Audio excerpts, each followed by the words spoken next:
High, আজকে বানাতে চলেছি জলে ভাজা পরোটা। তো এর জন্য ময়দার মধ্যে কিছু পরিমাণ ইস্ট এবং বেকিং সোডা দিয়ে ভালো করে ময়দাটাকে মিশিয়ে নিতে হবে। তো যখন আর কেউ যদি এর মধ্যে সামান্য চিনি ইউজ করতে চাও তো করতে পারো। তারপরে এর মধ্যে কিছু পরিমাণ টক দই দিয়ে আবার ময়দাটাকে মাখিয়ে নিতে হবে। তো ঠিকভাবে মাখাতে হবে যাতে ময়দাটা ঠিকমতো নরম হয় এবং তুলতুলে হয়। তো অনেকটা সময় মাখতে লাগে এবং এর মধ্যে দইটা দেওয়ার পর এর সঙ্গে কিছু আমি গরম জল অ্যাড করে দেবো যাতে এটাকে আরও ফোলে এবং নরম হয়ে থাকে। তো জলটাকে একসঙ্গে দেবো না, আমরা কিছুটা পরপর করে গরম জলটাকে আমরা ইউজ করব যাতে এটা কোনোভাবেই নষ্ট না হয়ে যায়। তো অনেকটা সময় ধরে এটা করতে হবে, ময়দাটাকে মাখানোর সময় দিয়ে করতে হবে। ফাইনালি মাখাতে মাখাতে দেখো একটা ডলা তৈরি হয়ে এসছে।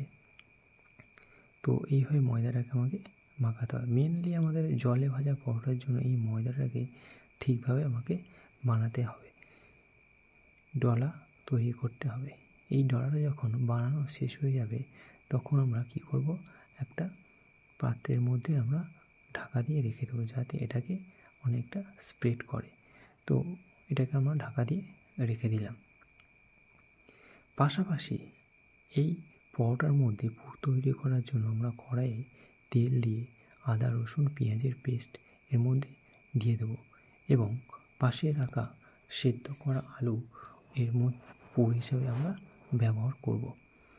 তো যখন এই মশলাটা একটু কড়ার সঙ্গে লেগে যাবে এবং তেল ছাড়তে শুরু করবে তখন এর মধ্যে আমরা কী করব, সিদ্ধ আলুটাকে আমরা দিয়ে দেব। দেখতেই পাচ্ছ এখানে আলু সিদ্ধ করে রাখা আছে। তো এই সিদ্ধ করে আলু রাখাটা আমরা ওই মশলার মধ্যে দিয়ে দেবো। ও দিয়ে কোনো জল এখানে ইউজ করব না, পুরোটাই যা হবে শুকনো টাইপের হবে যেহেতু পুর হিসেবে আমরা ব্যবহার করবো, তাই না?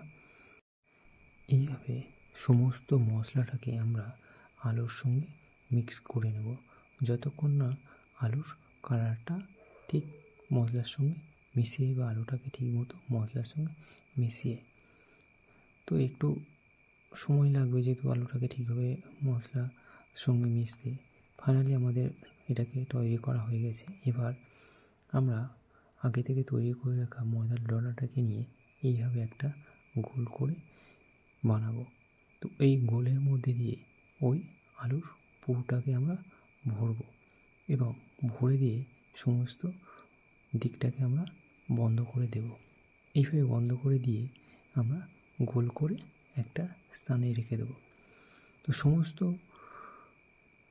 ডলাগুলোকে পুর ভরে আমরা রেখে দেবো কিছুক্ষণের জন্য যাতে এই ময়দাটা ডলাটা ফুলে আর একটু বড় হয়। তো এই প্রসেসটা আমাদেরকে কন্টিনিউ করতে হবে যেহেতু যতগুলো আমাদের ডলা হয়েছে সেই ডলাগুলোকে বানানোর জন্য। যেহেতু অনেকগুলো ডলা ছিল তাই করতে সময় লাগছিল। তো তোমরা চাইলে কম করে করতে পারো, তো কেউ যদি বেশি করতে চায় সেও করতে পারে।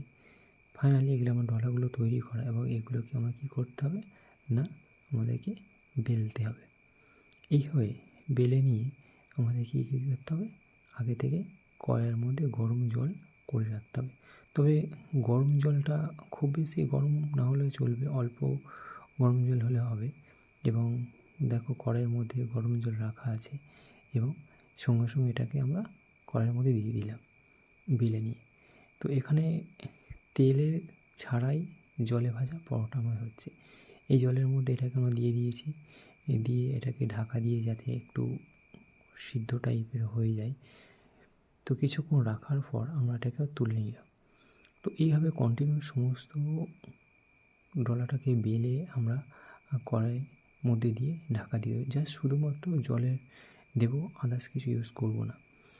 তো দেখো দেখতেই পাচ্ছ কীভাবে ফুটে সমস্ত জলটাকে টেনে নিয়েছে। এই যে খুব বেশি জল না, একটা পরিমাণ নির্দিষ্ট পরিমাণ মতো জল দেবো যাতে সমস্ত জলটার মধ্যে টেনে নেয়। এবং কেউ চাইলে যাতে খেতে ভালো লাগে বা আরও টেস্টি হয়, তার জন্য তোমরা ঘি বা বাটার ইউজ করতে পারো। এবার এক পাশটা হয়েছে এবং কিছুটা সময় পর উল্টে দিয়ে উল্টো সাইডটা আমরা জলের মধ্যে সেঁকে নেব। সেঁকে নিলে আমাদের জলে ভাজা পরোটা তৈরি হবে। তবে হ্যাঁ, আরেকটা ব্যাপারে এখানে জলের পরিমাণটা ঠিকঠাক না হলে এই কড়াইয়ের মধ্যে জমে যাওয়ার সম্ভাবনা থাকে। তো এর জন্য এই প্রসেসটাকে ধীরে ধীরে করতে হবে।